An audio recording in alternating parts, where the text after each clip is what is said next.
Hello and welcome back to another one of these aiming for grade 9 papers. We've got a couple more to do after this as well, in fact 3 more. And just before we get started, I wanted to kind of make a bit of a confession.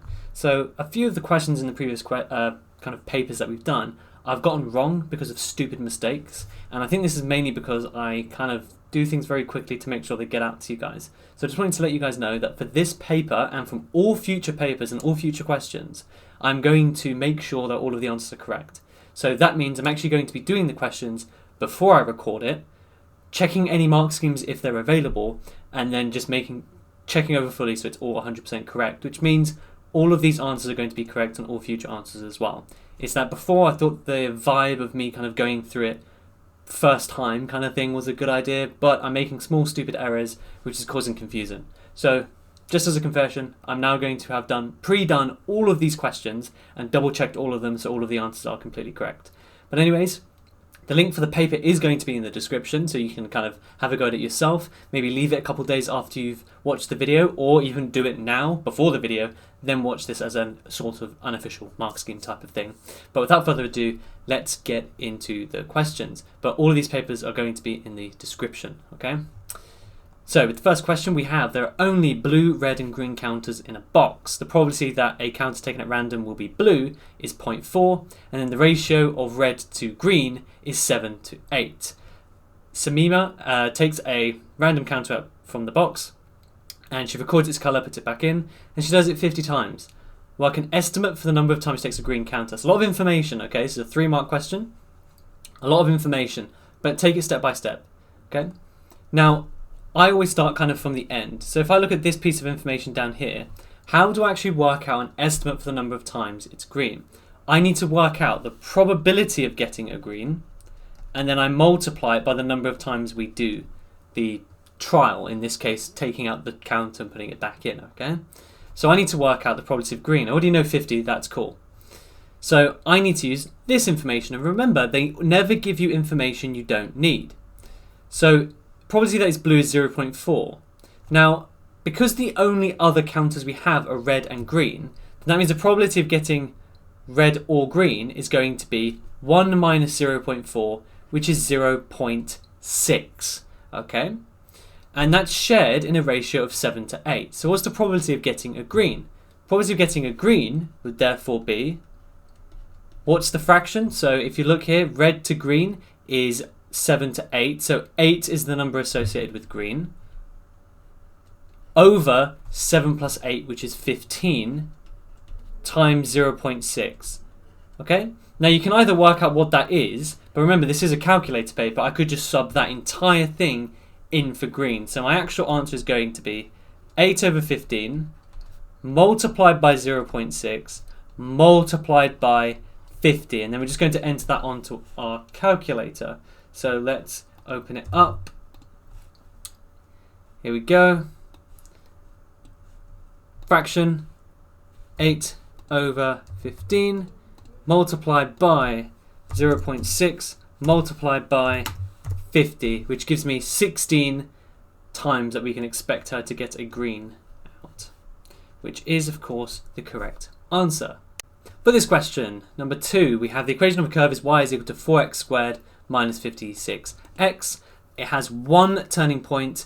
By completing the square, so they've kind of given you a hint here, show that the coordinates are 7 minus 196. I really like show that questions because you know if you're right or wrong. Now normally, to find turning points, you have to do completing the square.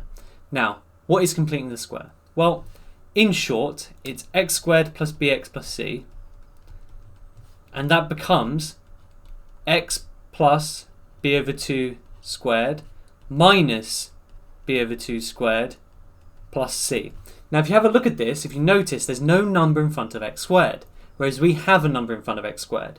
So all you have to do is factorize it. So we're going to put 4, and that's going to be x squared, and 56 divided by 4 is of course 14, so minus 14x.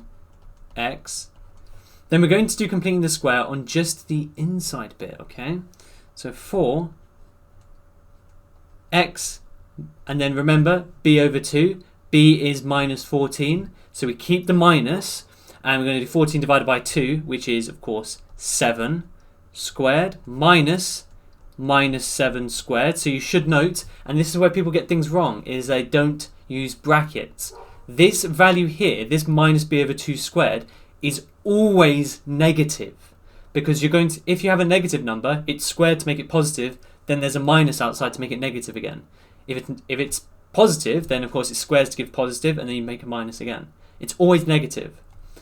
And we're going to close the brackets there. And then all we're going to do is expand the brackets. But first, if I do this in real kind of careful steps, minus 7 squared, and then it's 7 squared is 49, so it's going to be minus 49.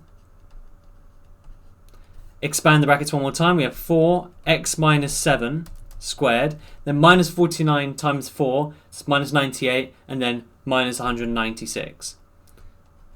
So now how do I work out the turning points? Well, you can probably already see in this particular question it showed that. So you could just kind of be a bit cheeky and just go, yeah, there you go, it's 7 minus 196. Cool, right? But let's assume for 1 second that it didn't say that. Well, all you do, and it doesn't matter if there's a number in front or not, that's completely irrelevant, okay? The number in front has no bearing on this. All you do is you take the number inside the bracket and flip the sign. So if it's plus, you make it minus. If it's minus, you make it plus. Hence, plus 7. And then it's just the number on the end. Easy peasy. And the reason for that, I'll just go through a bit of a reason, but if you want to go to the next question, I'm not going to be offended, I promise. But if you have a look at this, what is the smallest thing we could make this first term? Well, if I think about it, if it's positive, then it squares, it becomes bigger, right? And what if it's negative? Well, it squares, becomes positive, and then gets bigger. So the smallest this thing can be is 0. And when does it equal 0?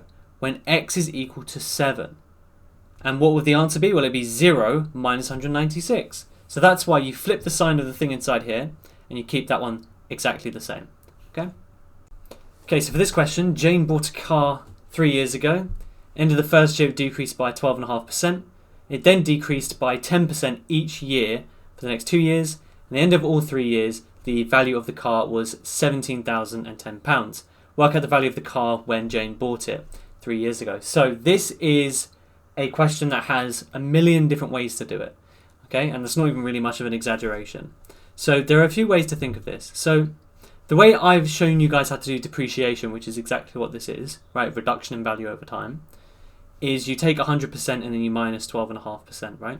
So 100 minus 12.5, which is 87.5%, right?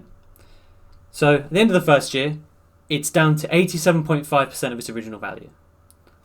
Then for the next 2 years, it decreases by 10%. So we do 100 minus 10, which is now 90%. And then again for the third year, 100 minus 10, 90%. So essentially what it's doing is it's gone down to 87.5% of its value, then 90% of that value, then 90% of that value. Okay, so what we can do is work out, at the end of the 3 years, what percentage of the original value it's currently at. And how do we do that? Well, what we're going to do is times these percentages together.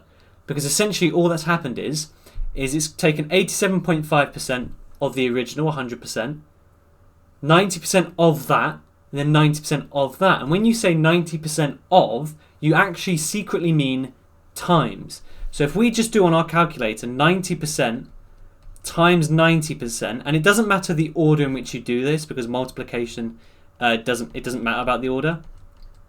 If I times all of this together, and again we're going to use the percentage button because we're lazy, we don't need to worry about doing this. We're just going to do 90%, and the percentage button is Shift A and S, multiplied by 90%, multiplied by 87.5. And again, don't forget the order that you multiply these numbers doesn't matter. If you want to test that out, you're more than welcome to. But that means it's currently at 0.70875. Bear in mind, this is a decimal, right? So if I want to keep it as a percentage, I times it by 100. It's currently at 70.875% of its original value. Of the original.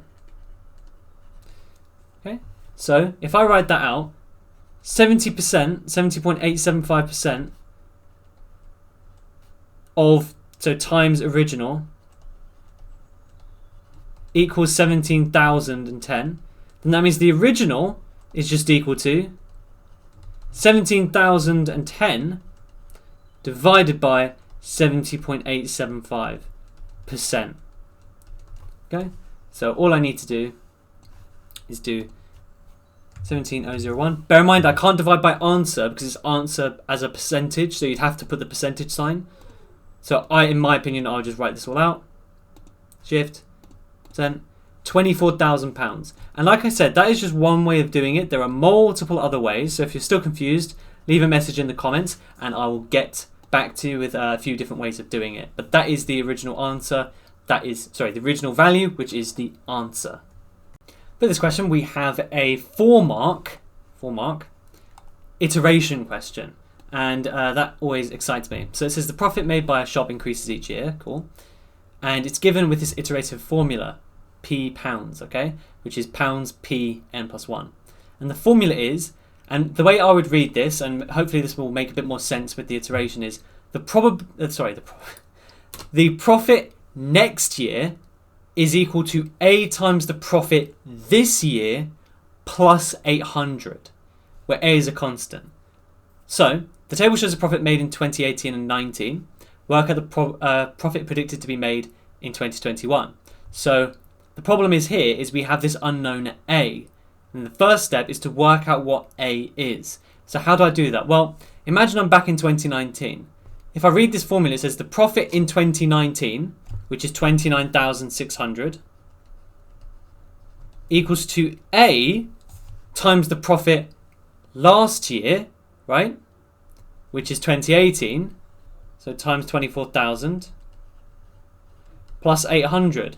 And if you notice, I only have one unknown, which is A.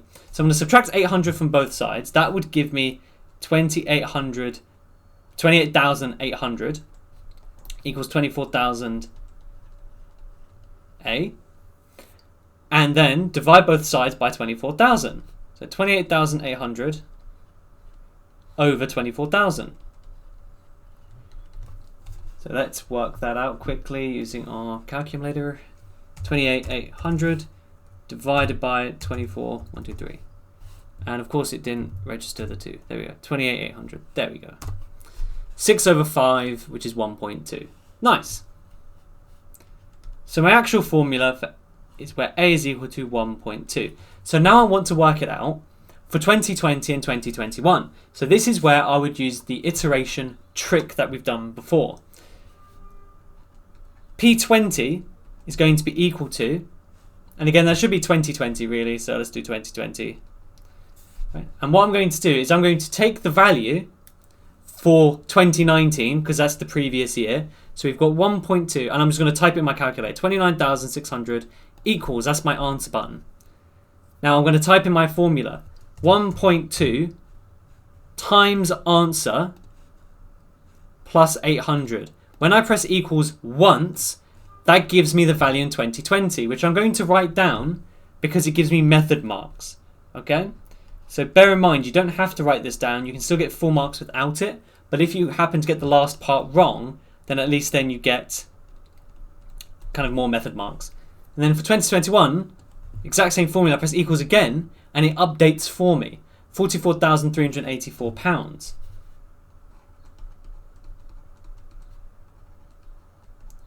Perfect, which is the correct answer. So not too long for 4 marks really, but again, I can see why that would throw you off. So just think about the information they've given you and think about what information you need. So with this question, again, we have multiple different methods that we can use. But if we read the question first, it tells me that this shape here, ABDE, is a cyclic quadrilateral. That's nice of them to tell us.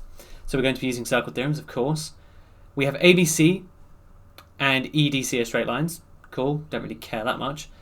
Angle B, well, I mean, we do care. Angle DBC is 60 degrees. And we need to, and it says given that EAB to BCD is 2 to 1, find BCD. So I'm finding this angle which is X. That means this angle should be 2X, right? Because if you look at the ratio, it's twice as big. Okay, and then work out the size of the angle BCD. So what basically work out X, okay? So again, the first step that I've done, and this is really key in GCSE questions, is just, especially with geometry and vectors, I've just labelled up some stuff, right? Okay, so now what can I do? Well, if I think about cyclic quadrilaterals, the opposite angles add up to 180. So if I have a look here, I can work out what this angle is, right? It tells me ABC is a straight line, which means that that is going to be 180 minus 60, which is 120 degrees. And because opposite angles add up to 180, 120 plus 60 gives me 180. So this angle here is 60, this angle here is 120. Now what I'm going to do, I'm going to do something kind of cheeky. Okay? If I look at this overall triangle here, right? So not the small one, the big one. I know all three angles, kinda, right? And what do the angles in a triangle add up to? And again, because they've told me EDC is a straight line, I can say it's a triangle, because triangles have to have just three kind of straight lines in them, okay? Well, 2x plus x plus 60 should add up to 180 degrees, because the angles in a triangle add up to 180. So that gives me 3x plus 60 equals 180. Which means 3x, again subtract 60 from both sides, is equal to 120 degrees. Divide both sides by 3, and we get x is equal to 40 degrees, which is as intended. And how many marks was this? I believe it's 4 marks. 4 marks. That's pretty quick. You could do that pretty fast, but again, label the diagram. For this question we have two fairly short parts, so it should be nice and easy, hopefully. We have the graph of y equals f of x. Okay, it looks like a cubic. Draw the graph of f of x plus 2. So we need to think about our transformations. The key thing to remember, if it's inside the bracket, it affects x. And it does the opposite of what it says. So here it's saying add 2 to x. It's a liar, okay? So it does the opposite. So we're going to minus 2 from the x coordinates. So effectively, we're going to grab the graph and shift it 2 squares to the left. So how exactly do I do that? Well, I look at the interesting points. So this one here is 0, 2. So I'm going to move it to minus 2, 2. And I just want to give myself a few reference points so I can draw this nice and neatly, okay? This point here is 1, 0. So let's make it minus 1, 0. And lastly, we have this kind of bit here. That's at 1.5. So it would be at 0.5. And then I want to draw basically the exact same graph, right? So 1, 2, goes up, up, up, up, up, up, up, up, up, up. And it should touch here, curve off, and then it should go kind of straight up. It should probably go up a bit steeper than this, but again, you know, don't expect you to be an artist, which is good because, you know, I'm not one. And yeah, as long as you get the rough shape and you've kind of labelled the new points, that's good enough for them. And with this second part, against 1 mark, nice and quick, okay, we have a dark line and a slightly lighter line, and it tells you that it's been reflected.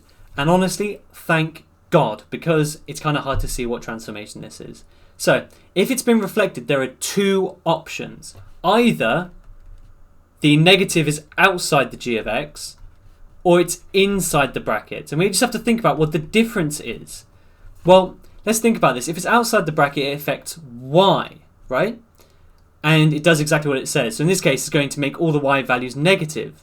So that's a reflection in the x-axis, right? Because it grabs all of the y values and makes them negative and makes the negatives positive. So this is a reflection in the y-axis. This is a reflection in the... this is a reflection in the x-axis. This is a reflection in the y-axis. So if I look at this, what does it look closer to? Has it been reflected in the y-axis where it's flipped over? Or is it in the x-axis where it's flipped like this? Well, it looks a lot more like a reflection in the x-axis. So it should be the top equation, okay? So this question, it's a 3-marker, and basically all we need to do is combine all 3 fractions, okay? That's all we have to do. And 3 marks doesn't seem like a lot, and honestly, it's not. I'll show you exactly where you get the 3 marks from. You get the first mark for combining all 3 fractions, the second mark for expanding any brackets, third mark for simplifying. This is really tedious, and I want to point out you can do it slightly faster than the way I'm about to do it, okay? So what you could do is, you can see the first one. I just need to times the first one by x plus 5, second one by x minus 5, and this last thing by both of these. But I feel like some people might not get that, so I'm going to take a slightly longer approach, okay? So I'm going to put that over 1. To add them all, / subtract them, we need to make all the denominators the same. So the first one, we need to times by x plus 5. So we're going to have 2x plus 3, x plus 5. And again, what you could do is write them all as one fraction already and just kind of go along and say what it will be. So for example, I know that the denominator is going to be x minus 5, x plus 5. So I can go along now and just add the rest. This will be a plus because there's a plus in between here. And that would be x minus 4, x plus 5. Now here is where things get a bit tricky, because this last one is going to be minus 3 and then times by both of those things. Okay? So again, that might be a little tricky. So we can combine it all at once, right? So the first fraction we've times by x plus 5, hence we've just put an x plus 5 next to it. Second one by x minus 5. So it kind of dragged there a bit. Oh, of course. X minus 5. And the last one by x minus 5 and x plus 5 all at once, okay? So now we're going to expand the brackets, okay? And this will give us our first, well, this actually gives us our first mark. Now we're going to expand the brackets to give our second mark. So 2x times x gives me 2x squared. And again, you could expand these brackets slightly faster than I'm going to do, but I'm going to take my time just to make sure everyone's okay. 2x times 5 is going to give me 10x. 3 times x is 3x. 3 times 5 is 15. X times x is x squared. X times minus 5 is minus 5x. Minus 4 times x is minus 4x. And then plus 20. Okay, so far so good. Now I'm going to leave the minus 3 here for now, because we have to remember we're going to flip the sign of everything. So x times x is x squared. X, so that's plus 5x minus 5x. And that would be minus, not plus, minus 25. And the reason I'm actually going to expand the bottom, and in most cases I actually recommend you don't expand the bottom because you tend to simplify. But if I look at this, x minus 5, x plus 5 actually expands to the answer. So I'm going to leave it as that, because we would get x plus 5x, x squared plus 5x minus 5x minus 25. Okay, just like we got on the end of the numerator here. So I know that this is actually going to give me the answer. But in most cases, you don't actually expand the bottom brackets. Now we're going to add up all of the like terms. So let's use a few different colours. Let's use red. I have 2x squared plus x squared, so that's 3x squared. And then minus 3x squared, right? So we have 3x squared minus 3x squared, so that means there's no x squareds. Black, let's use. Oh, good lord, that's a thick pen. Is that the right thickness now? Okay. X's, we have 10x plus 3x, that's 13x. Minus 5x would be, so 13 minus 5 is 8x. Minus 4x is 4x. And then we have no x's here because these two cancel out. So that's going to be 4x on top. Actually, I'm not going to write it in that colour. Then lastly, we're looking at the numbers. So we have 15 plus 20, that's 35. And then we have minus 25 times minus 3 is 75. So in total we have 75 plus, 75 minus, so 75 plus 35, yeah. God, I don't know why that was so hard for me to do, which is 110. Again, I've written it in the wrong colour. 110 so far. And that's over x squared minus 25. Now I actually want to give you, so actually that's right, a is equal to 4 and b is equal to 110. Now I actually want to bring your attention to the mark scheme in this case. The mark scheme is actually incorrect. Let me show you what the mark scheme says. The mark scheme down here for x minus 110, so you might think I've done something wrong, but if you actually look at the numbers here, we have plus 15, plus 20, so that's 35, plus 75 is 110, so it's plus 110, not minus 110. Okay, so this is actually the fault of the exam boards. This has happened a couple of times before, and I've mentioned it in the videos where I've noticed it. But also some of you pointed out in the comments that the mark scheme says something different, and I'm like, actually they're wrong. And I have emailed Pearson about this. So I'm going to have to send them another email about this question, because again, I noticed as I was doing it, the actual answer in the mark scheme is wrong, in this is correct. Again, unless one of you can point out why 15 plus 20 plus 75 is minus 110 instead. But I just wanted to point that out in case you guys looked at the mark scheme and were like, what the hell, it's wrong or something, or why is it wrong? I saw the same thing as you did, and it actually looks like the mark scheme itself is incorrect. So with these predicted papers, they're not as rigorous in terms of their checking.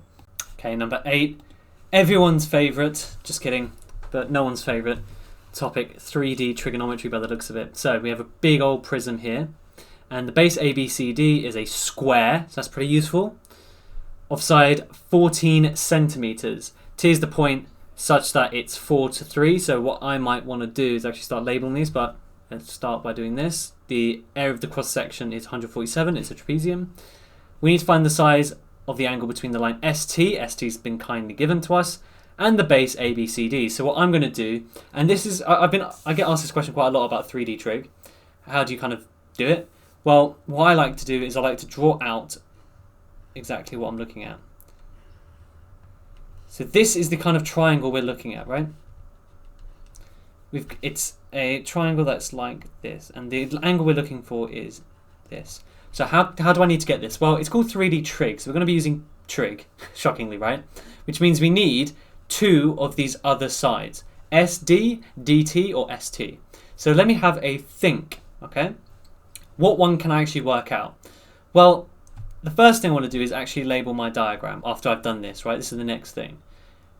All of these sides are 14 centimeters because it's a square, but it says here it's a ratio of 4 to 3. So add those together, we get 7, right? So the length of BT is going to be 14 divided by 7 and then times by 4. We divide by 7 to get how much each part's worth, then times it by 4. So that means this side is 8 centimeters and this side here is 6 centimeters. And we know this back side is 14 centimeters. So I can work out DT now, right? Because if I look down at this, it's a triangle, right angle triangle. So DT is just going to equal the square root of 14 squared plus 6 squared. Okay? Because again, look down at it, this is a right angle triangle over here, where the width is DC, 14 centimeters, and this is TC, 6 centimeters. And what does that give us? Well, let's go and consult the almighty calculator.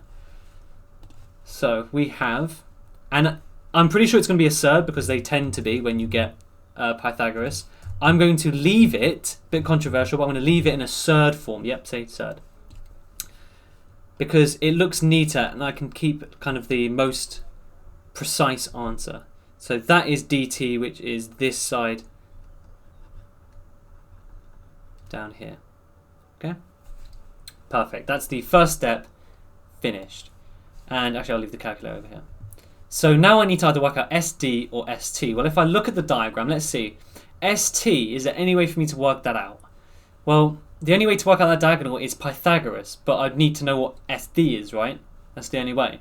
So I can't find out ST, which means the only option is SD. Well, if I look at SD, it's related to this side here, right? It's just a bit shorter. So how can I work out what that height is? Well, this is where the trapezium comes into play. SD is the same as this side over here, right? Because again, in a prism, the front face is identical to the back face. So all of these measurements will be the same on the back side as it is to the front side.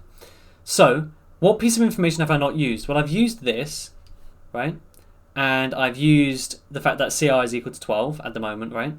Actually, I haven't used that just yet. I've used the 14. So the only thing I haven't used is the shape, the kind of area of that front face. So I must use that. Well, what is the area of a trapezium? Well, it's a half A plus B multiplied by H. So let's think about what A, B, and H are. Well, A is PA, right? Because A and B are the two parallel sides, so the two opposite sides. Okay? And B is just QB, which is the same as 12. So if you look at this, I actually have all of the information I need to work out what SD is, which is basically PA. So a half. A is I don't know. B is 12, not 14. The height is 14. And that equals 147. So the first thing I'm going to do is you can multiply in any order. So I'm going to do a half times 14. That is 7a plus 12 equals 147. I'm going to divide both sides by 7 to get rid of the bracket. Now, I can see there's a 14 there. That would give me 20. So another 7 would be 21. Or you can use a calculator, which means A is just equal to 9 centimeters. So that's 9 centimeters here, which means we can use our trigonometry to work out what we need to do. Again, we have the opposite side here, the hypotenuse here, and the adjacent. So we have opposite and adjacent. That means it's going to be tan. And that equals 9 over 2 root 58. Which means theta is equal to the inverse tan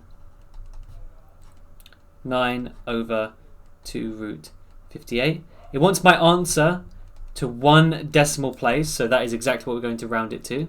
5-mark question, and I don't think that's too long. It's hard because 3D trig is always hard, but it's not too long, you know? So let's do inverse tan is over here. We have 9 over 2 square root 58. So stupid. Right, there we are. 30.6 degrees, which is exactly correct.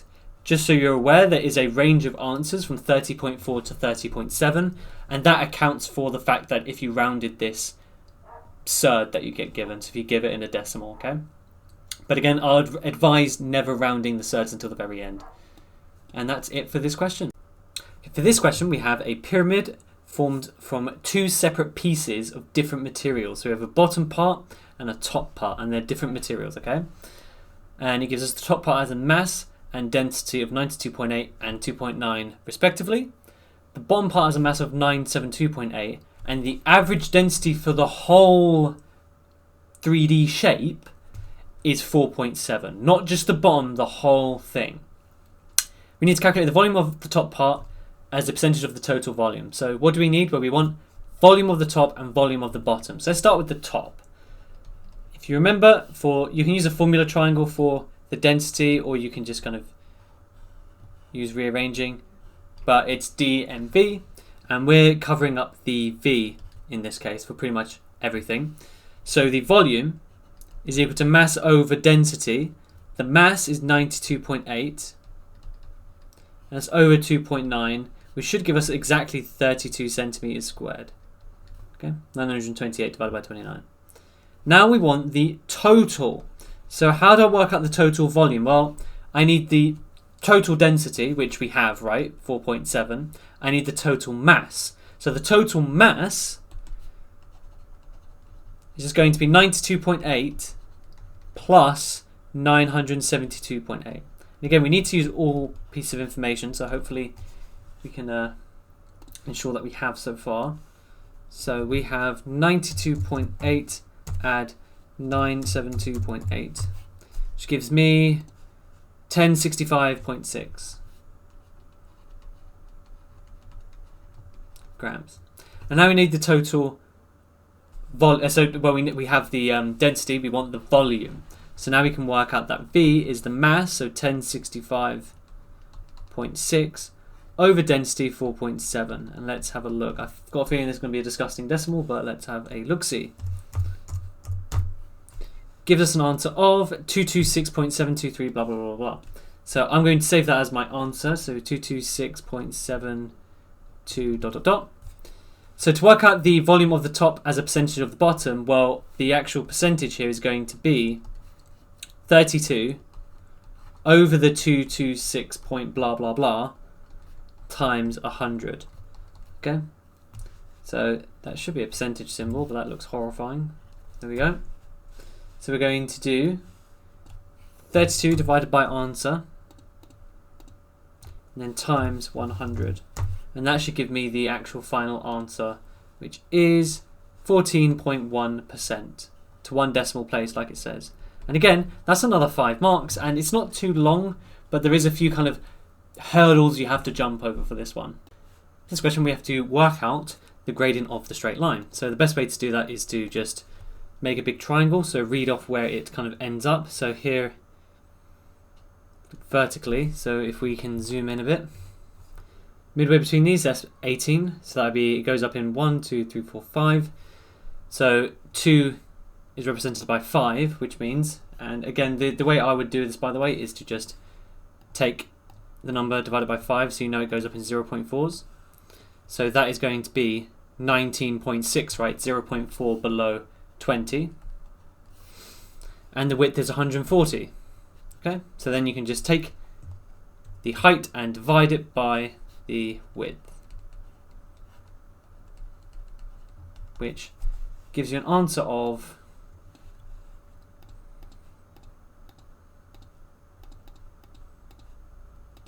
0.14. And for part B, it asks you, what does that represent? And this is a very common thing, and it's something that quite a few students kind of lose a mark on. All you have to do, and this is kind of the way I do it, is you take the y-axis and you just say it. So in this case, it's cost. Okay? And this is something you can memorize, and it always works. So again, you take the y-axis, then you write the word per, and then you write the x-axis. That's it. So y per unit x-axis, okay? So sometimes, and again, there is a small change, right? Is that normally I would say it's y per unit x. However, if you look, it already has the word unit in it, so I'm just going to say cost per number of units used. So it can, in very, very few cases, need slight tweaking, okay? But yeah, in this case, we had to tweak it slightly, but in 99.9% of cases, you can just write y-axis per unit, whatever the x-axis is, and you'll be done. Question 11, we have a histogram that we have to draw. So the way you do histograms is you plot frequency density against the width, and to work out frequency density, you're just taking the frequency and dividing it by the class width. Okay. So add another kind of row to your column.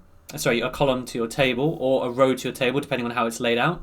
In this case, we're doing a column. We do frequency divided by the class width. And the class width is basically the difference between the two numbers here, 0 and 1. So 90 divided by 1 gives me an answer of 90. 48 divided by, what's the difference? 0.5. 48 divided by 0.5 would be 96, right? Because you're basically doubling it. 22 divided by 0.5 is 44. 8 divided by 1 is 8. And 12 divided by 2 is going to be 6. So on this diagram, I need to go from 0 all the way up to 96, so basically 100. And let's have a look. We have 1, 2, 3, 4, 5, 6 big lines. So what we could do here is we could do 100 divided by 6. It's a bit too much. Let's double it. So there are 1, 2, 3, 4, 5, 6, 7, 8, 9, 10, 11, 12. So what we could do is go up in maybe 10s or 5s. Actually, no, not 5s because that's too small, right? Because that would only give me 60. Let's go up in 10s. So we're going to have 10, 20, 30, 40, 50, 60, 70, 80, 90, 100, 110, 120. Okay, and now we're just drawing our histogram. So 90 for 0 to 1. So we're going to go all the way up to here. And again, you would do this with a ruler, so you get straight lines. I'm an absolute barbarian, so I'm not going to be doing that. Then from 1 to 1.5 is 96. So each of these is actually going to be 2, right? Because there's going to be 5 squares between 90 and 10. So 92, 94, 96. So it goes up to here. And it goes along to 1.5. Again, just draw nice, ideally straight lines. And again, you're drawing it coming straight off of the previous bar. We have from 1.5 to 2, we have 44. So we have 2, 4, and that'll be up to 2. So that's for that one. Then we have 2 to 3 is 8. So 2, 4, 6, 8. That's going to be just 2 before that. And 3 to 5 is 6.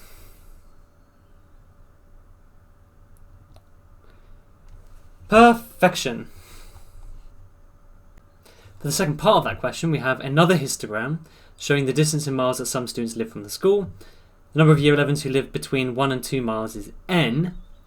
And find an expression in terms of n for the number of students who live between 3 and 5 miles from school. So what we can do here is we know that the area of this is going to equal n. And what we need to do is work out a similar expression for those that live between 3 and 5 miles. So the best thing that we can do is work out essentially an area for this, which will be n, then work out an area for this, and use that as a fraction.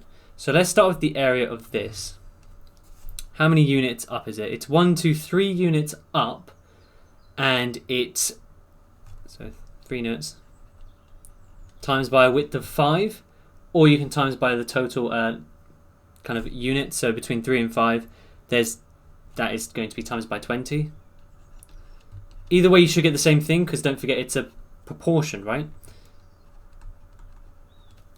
And if we do the same thing for here, how many up is it? It is 5, 10, 15 up. And how many wide is it? Is 1, so times 10. So it equals 150, right? So how many times smaller, or what fraction of this bar is this bar? So what we're going to do is it's going to be 60 over 150 n. Okay? Which if we work out, it should give us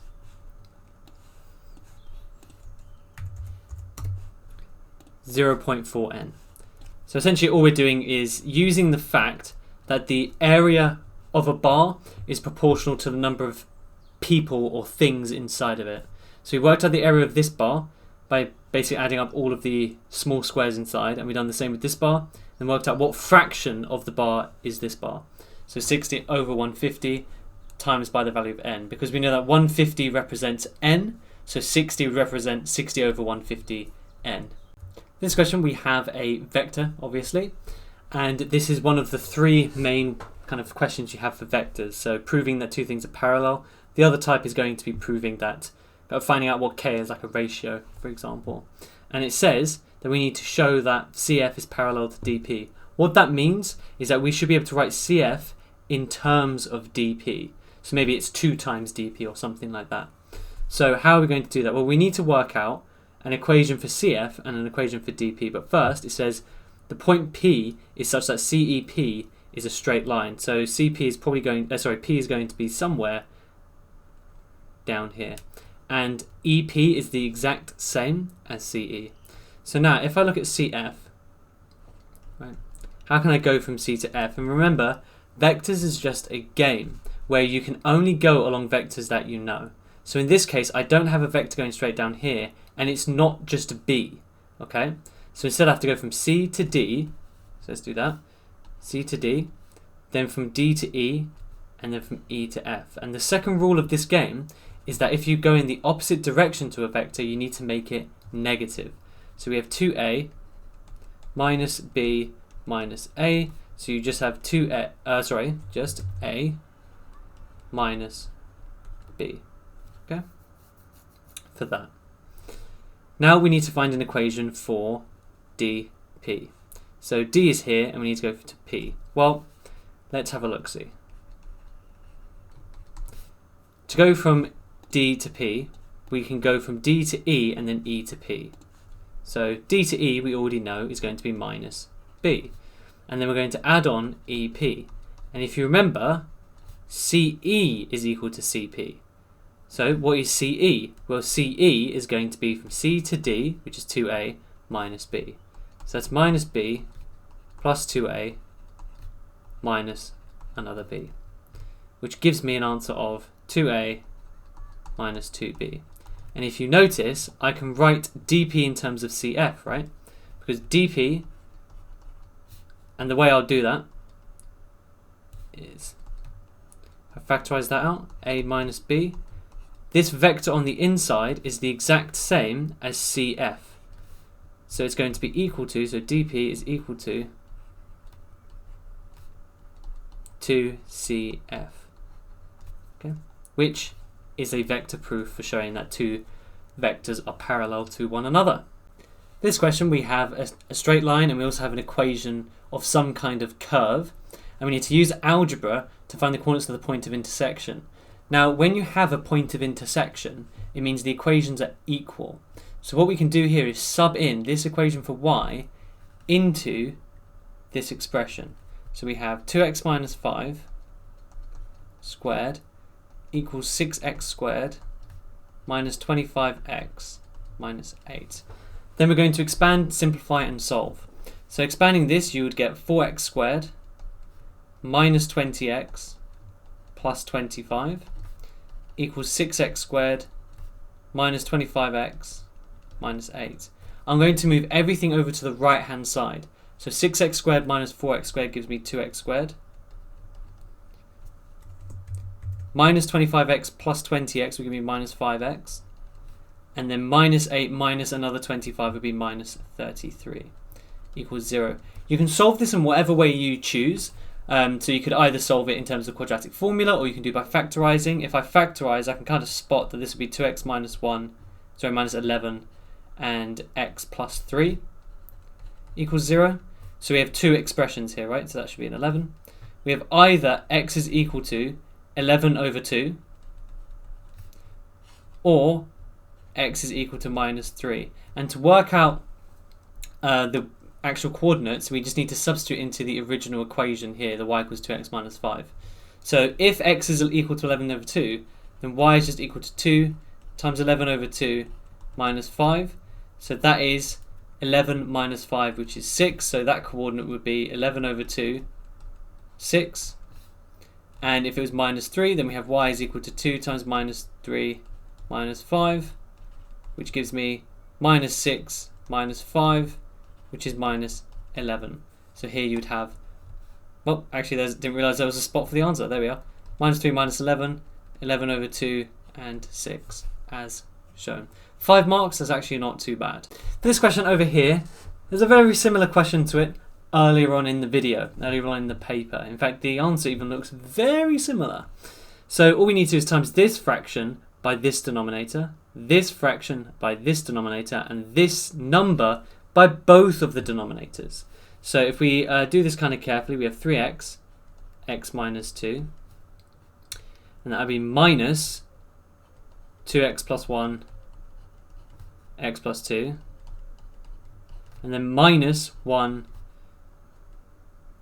and that would be x plus 2, x minus 2.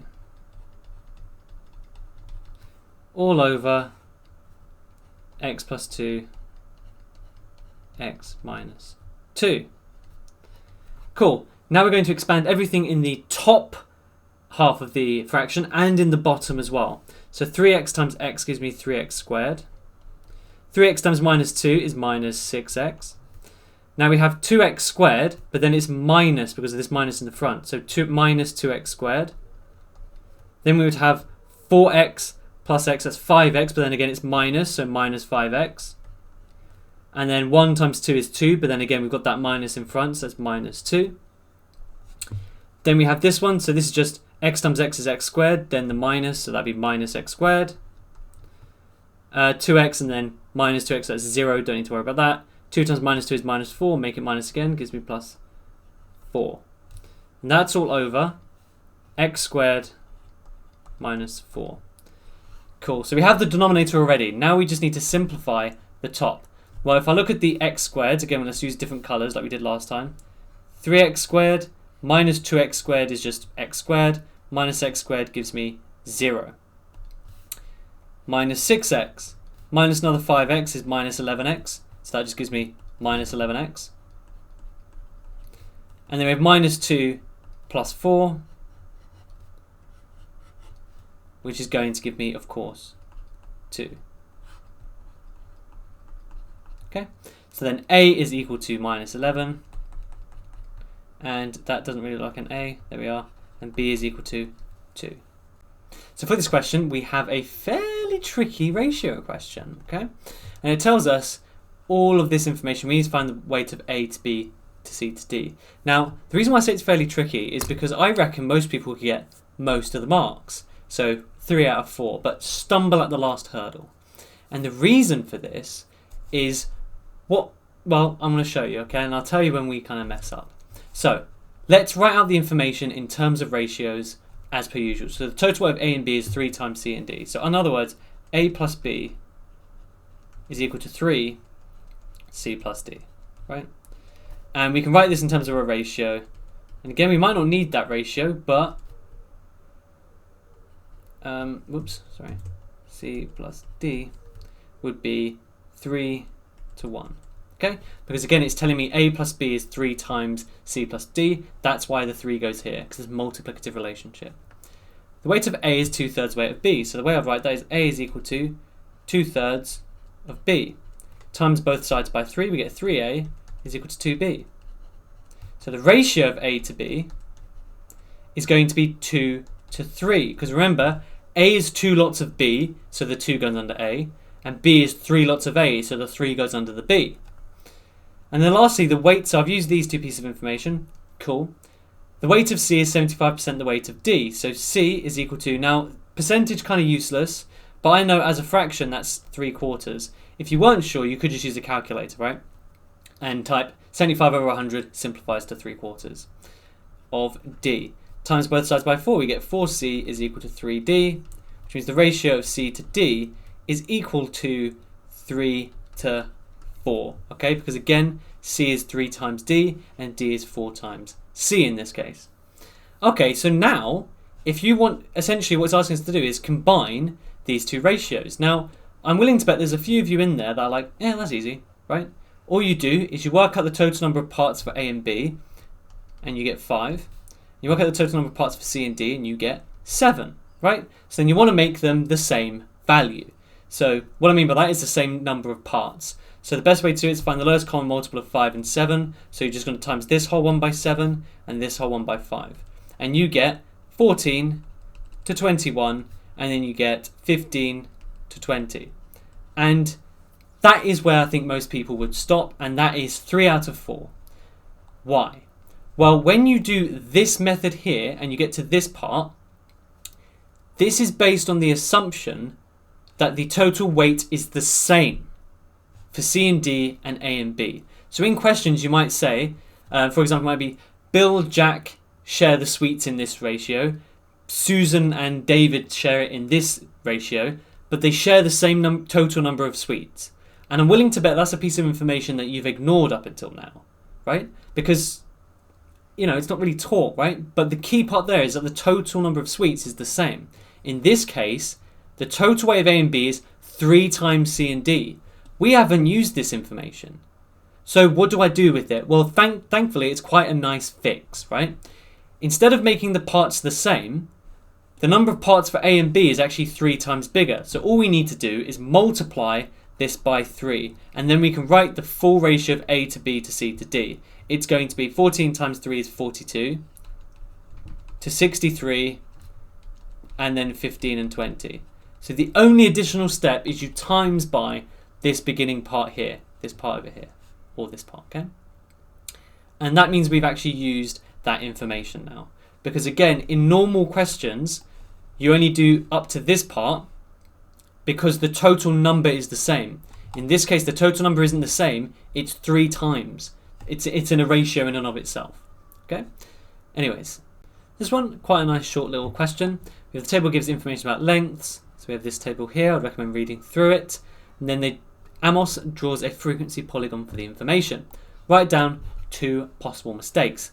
Well, the things that you might spot, again, the way I would do this question is I would read the axes, but read it backwards. So there's an interesting technique that they actually teach snipers in the army.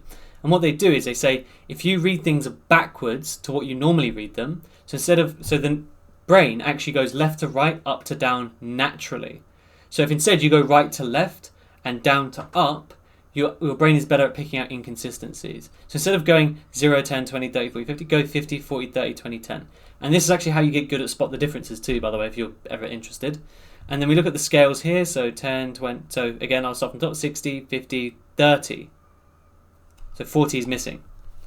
So 40 missing from y-axis.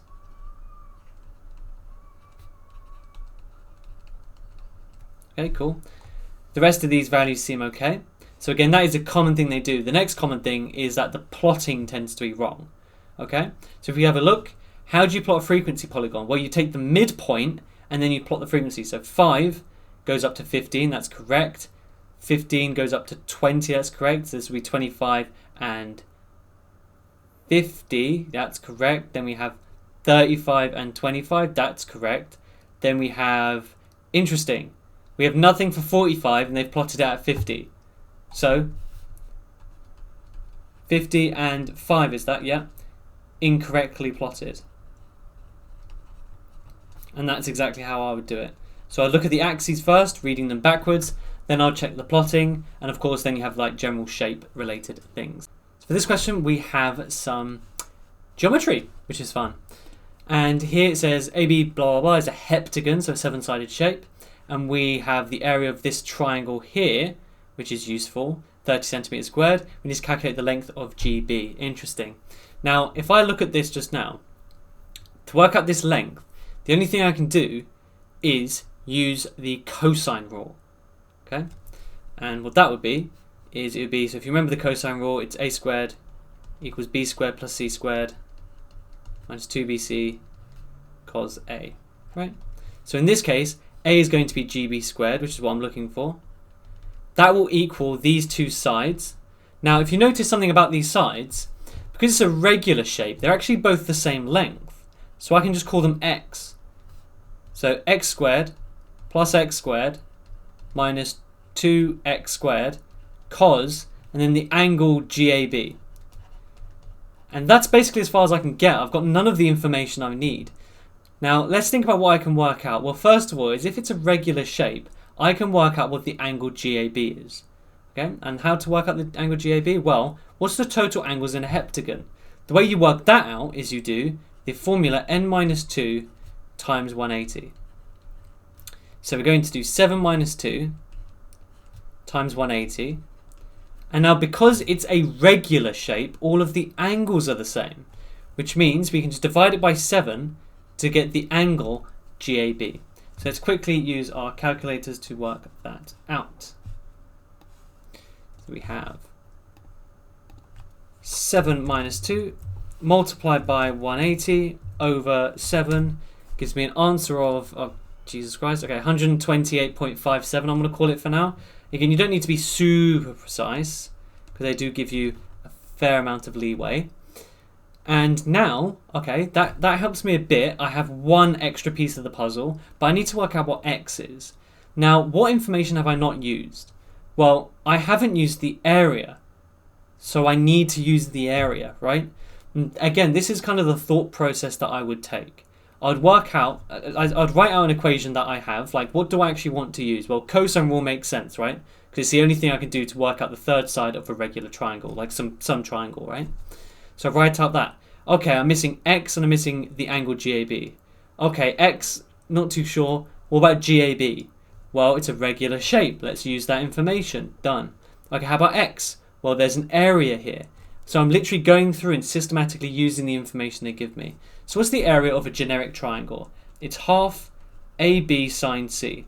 So that's half times the sides that are next to it. So what I mean by next to it is sine C is an angle and A and B are the sides that make up the angle. So in this case, A and B would be x and sine C would be sine of 128.57.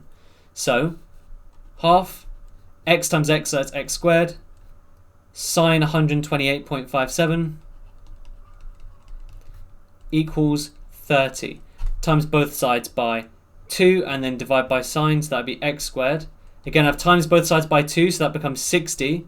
And I've divided by sine 128.57. 128.57. And then all I need to do is square root that in order to work out what x is, which is fun. So here's what we're going to do. We're going to do 60 over sine 128.57 close brackets, whatever that is, square root the answer, because again this was squared, so we want the regular version. 8.76, that's not a bad number, it's relatively whole. And now I can just substitute all of this into my expression. So GB squared is just going to equal, well, I mean, hopefully you can see, all we're going to do is replace x with 7.7, blah, blah, blah, 8.76. And let's just shrink this a bit. So we're going to have answer squared plus answer squared minus 2 answer squared cos GAB, which is 128.57. Gives me that. Square root the answer, and that gives me 15 point, and does it say? It says 3 significant figures, so 15.8 it is. So again, that's another 5 marker. The 5 markers in this paper so far have been very different and unique in the sense that they're very odd. But they aren't that bad in terms of the maths. The problem is the problem solving, right? That's the difficult bit, is knowing what to do. Other than that, the actual numbers are pretty simple, okay? I don't mean that to demotivate you, by the way. For this question, we have 4 points on a circle, and they make these 2 wacky looking triangles. And it says PXR and SXQ are straight lines. Prove that triangle PQX, so this top one, is similar to this one. So here's where I can imagine a few of you have slipped up. You've assumed it says congruent, and so you're looking for SAS, SSS, or ASA. And if you tried to do that, you'd fail. Why? Because the 2 triangles are different. They look different. They're completely different. Of course they are. You can't prove any of the sides are the same. So what does it mean when they're similar? How do I prove that 2 triangles are similar? Well, when I have similar triangles, right, I can do 2 things. I can A, prove that, and somehow all 3 sides of one triangle are a scale multiple of the other triangle. So let's say if this was just like 1, 2, 3, and this was 2, 4, 6, then I can say, oh yeah, it's a scale multiple, right? It's times by 2. The problem is, I have no numbers. So how on earth am I meant to do that? Here's the other thing about similar triangles. The angles are always the same. Okay? So theta here is always theta there. You can try it out, right? Draw an angle of 30 degrees and then draw the line as long as you like. Does it change the angle? No. Right? So what we're going to try and do here, and this is where they get a bit cheeky, is we have to prove that all 3 angles in these triangles are identical. And this is for 3 marks. So here's the first thing I've spotted, right? And I'm going to do it in a few different colors so we can make sense. This angle here and this angle here are the same. Okay? And since we have to prove, we have to use our words. So PXQ equals SXR, because vertically opposite angles are the same.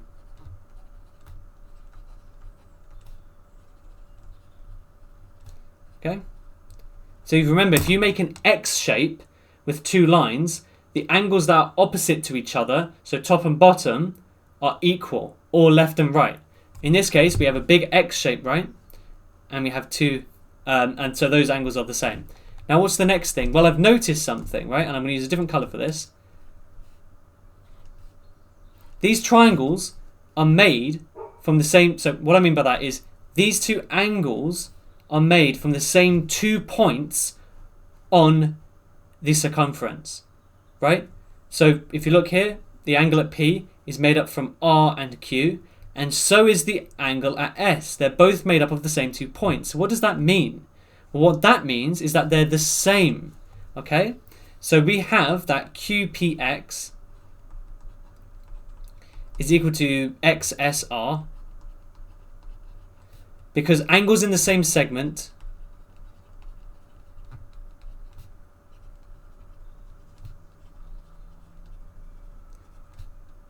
are the same, okay? By the way, this is 2 marks so far, literally 1 mark per line, right? So we have a mark for the first step, mark for the second.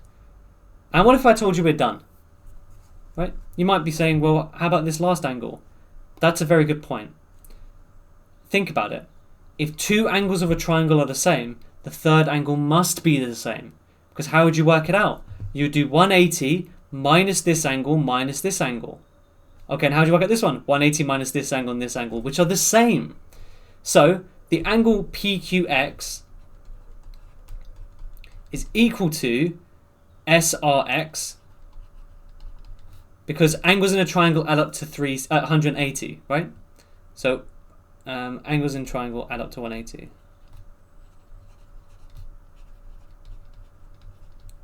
So all three angles the same.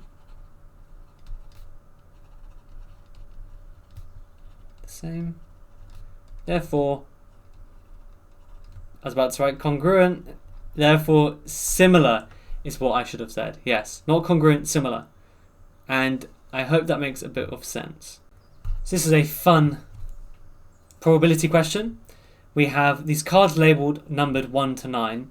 Ray takes a random 3 of these cards, works out the sum, and then records the result. What's the probability that it's even? Well, here's the best way to do it. You can either work out that it's odd and then do 1 minus it, which is a way that I've already shown before, because I have done this question. The other way is to just work out the even, right? So let's think. If I add 3 numbers, how do I make sure that they're even? Okay, well, an even plus an odd always gives an odd, right? You know that. So even plus odd always gives an odd. How about 2 evens? That's always even. What about 2 odds? That is always even. Okay, now we're getting somewhere. But the problem is we're adding 3 cards. Okay, well, we're going to use this middle fact here. Okay? So first things first, 3 even cards. I'm going to call even cards just E's. If I get 3 evens, that will work, won't it? Because even plus an even plus an even, well, think about it. Even plus even is even. And therefore, add another even would also be even, right? Okay, cool. So we're done with that. The other way I can do it is if I get 2 odd numbers, which would add to give an even, and then another even number. So the only other combination is 2 odds and 1 even. Does that make sense? So just going over it one more time. If I did pick 2 odds and 1 even, the 2 odds would add to give me an even, right? So now it becomes an even plus an even, which is even. Now, if I get 2 evens and an odd, well, the 2 evens add to give me even, plus the odd gives me an odd, so it doesn't count. So the only possibilities are I either get 3 evens, or I get 2 odds and an even. And the thing is, how can I get 2 odds and an even? Well, there's a few different ways. I could get 2 odds in a row and then an even. I could get an odd, even, odd. And I could get even, odd, odd. And that's it. So if you notice how I did that, all I did was I just scooted the E over each time. So there are my 4 possibilities. Now, I'm going to give you a bit of a spoiler warning, but most of these are going to be the same probability. But for those of you that might not have been able to spot that, I'll leave it to you. So it's probably getting 3 evens. Well, it'd probably be good for me to work out how many even numbers we have. We have 1, 2, 3, 4. So we have 4 evens, and therefore we have 5 odds. Okay? So probably getting 1 even would be 4 over the total number of numbers, which is 9. And then, okay, I get another even. Well, there's 1 fewer evens, so we minus 1 from top and bottom. And there's 1 fewer again, minus 1 from top and bottom. Get that answer. What about 2 odds and an even? Now, these 3 here are actually going to all be the same probability. All of them. And I'm going to show you that. Now, I'm going to do it the full way. But if you've already spotted that, then of course you can just do 3 times one of these probabilities will give you the answer. But I'm going to show you more rigorously why. So that way, in every future case, when you're in your exam, you can save some time. So probability getting an odd. Well, there are 5 odds, 4 evens, so it'll be 5 over 9. Another odd, well, that'll be 4 out of 8. And then an even, well, I'm still left with 4 evens, and there's 7 overall cards. Okay, what about odd, even, odd? Well, again, probability getting odd is 5 over 9. Then I have 4 evens over 8. And then I have, how many odds left? We have 4 odds left and 7 cards. Okay?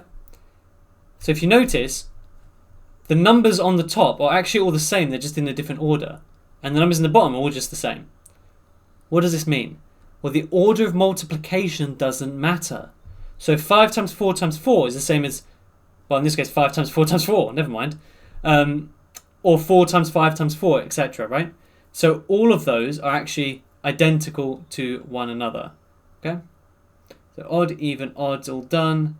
Odd, odd, even is also done. Now we're left with even, odd, odd. So that'd be 4 over 9. Then odd, we have 5 over 8. And then 4 over 7. And again, all three of these probabilities are going to be the same. Then all you do is you add them all up to get your final answer. Okay, let me show you. I'm actually going to prove it to you because, you know, I want to be rigorous. We have 4 over 9 times 3 over 8 times 2 over 7, 1 over 21.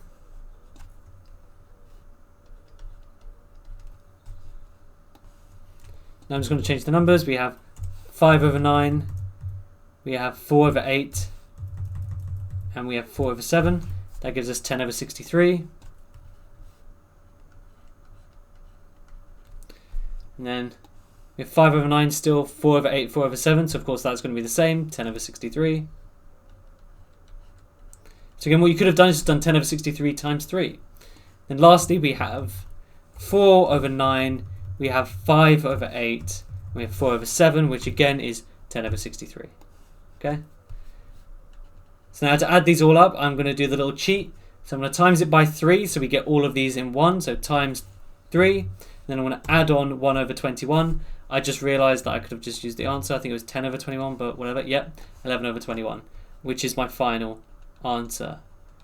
Perfect. Another 4 marker done.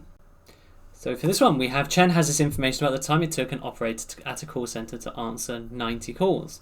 We have this distribution, and he draws a cumulative frequency graph of the information. Write down 2 things are wrong. So again, using my trick, we're going to read the numbers backwards, and I've already spotted something wrong. The numbers are okay, but there's no label. No label on x-axis.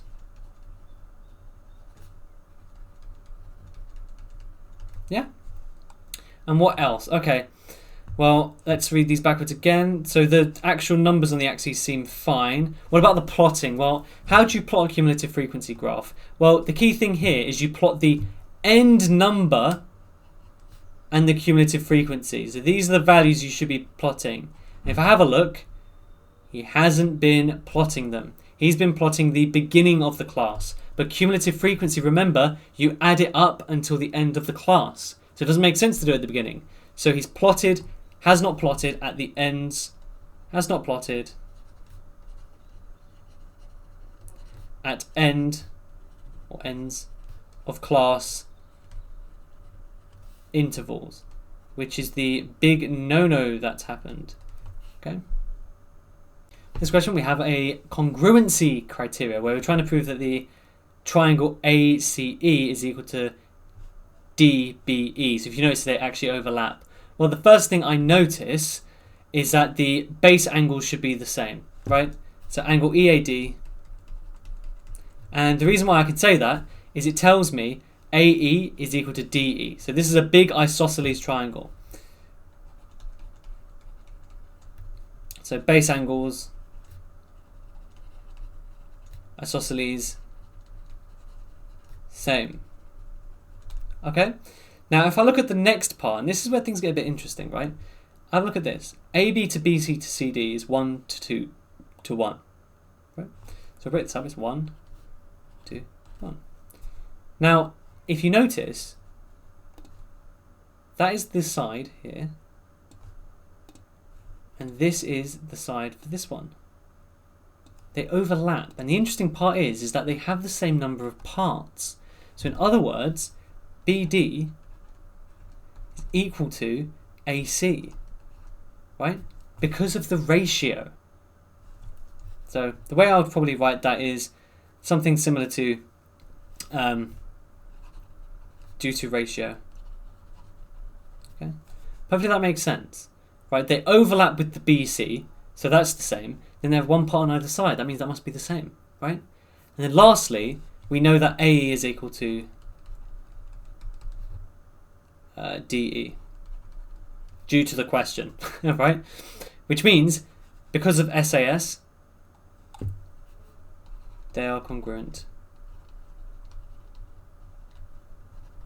Bit of a fancy question, but I hope that makes a bit of sense. Again, try and visualize the information when you have geometry questions. This question, it's basically a truncation question. Remember, with truncation, all that happens is you cut off the end of a number. And the reason why I said basically is, technically speaking, truncation is just getting rid of the decimal, but we still have a decimal. But Martin uses his calculator to work out the value of a number, right? So let's get this out, right? And the first two digits are 1.2. Okay? So if we look at the first two digits here, we have 0.5. What could the rest of the digits be? Well, the smallest they could be is exactly 0.5, right? So the rest of the digits could just be 0. What about the biggest? Well, it could be not 0.5. I'm doing it for my question. But yeah. In my case, what's the biggest it could be? Well, the number after 5 could be all the way up to 99999999999. Well, how do we write that in terms of intervals? We would write 0.6, okay? So for this question, we're going to use the same logic, okay? The smallest it can be is just 1.2. The biggest it can be is 1.3. Don't forget, this is not equal to, which means it's less than. So this essentially takes into account 1.299999 all recurring. This is a very weird question, okay? Shape A is reflected in the line with equation x equals 2 to give shape B. B is then reflected in the line with equation x equals 6 to give shape C.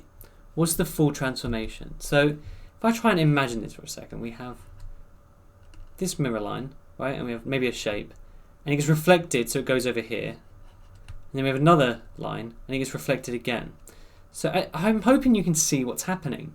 It's just being kind of shifted to the right. So it's actually a translation, which gives me 1 mark. Okay. Now the only reason why it's a translation is because they've reflected in the exact same axes. So it's not going to be flipping upside down or anything like that. Now how many has it moved in total? Well, the x equals 2 line would move it 2 to the right, and the x equals 6 would move it another 6 to the right. So the way we write that is we actually write it in terms of a vector, because remember we're in GCSE now, we have to give translations as vectors. So that's 8 to the right and 0 up and down.